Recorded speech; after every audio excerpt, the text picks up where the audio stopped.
Before the opening bell, U.S. indices closing mixed on Tuesday after President Donald Trump targets tariffs on $200 billion in Chinese imports. Shares in capital goods, automobiles and components, and transportation under pressure, while shares in telecommunication services, as well as utilities and household and personal products, those sectors gaining traction. On the economic docket, housing starts increasing to 1.35 million in May as decliners ahead of advancers. 65% of S&P 500 constituents trading lower yesterday. Now, after the markets closed, Starbucks announcing that it would close about 150 stores in its full year 2019 from a historical average of up to 50 annually. The company also expects to return roughly $25 billion in cash to shareholders in the form of share buybacks and dividends through full year 2020.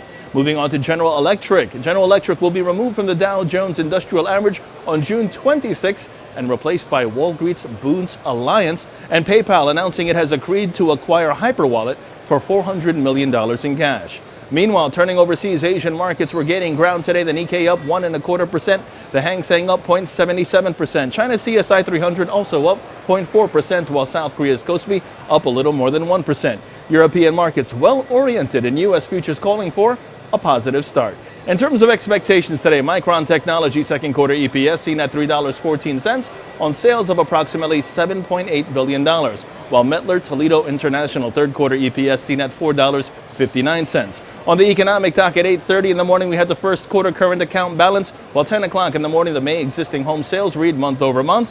While turning to the markets, the S&P 500, that's supported by a rising trend line. The Nasdaq intraday sees a rebound expected and is in focus as the relative strength index advocates for further advance. Long positions above 72.22 are favored, with targets at 72.80 and 73.2150 in extension. And lastly, the Dow Jones intraday sees a continuation of the rebound.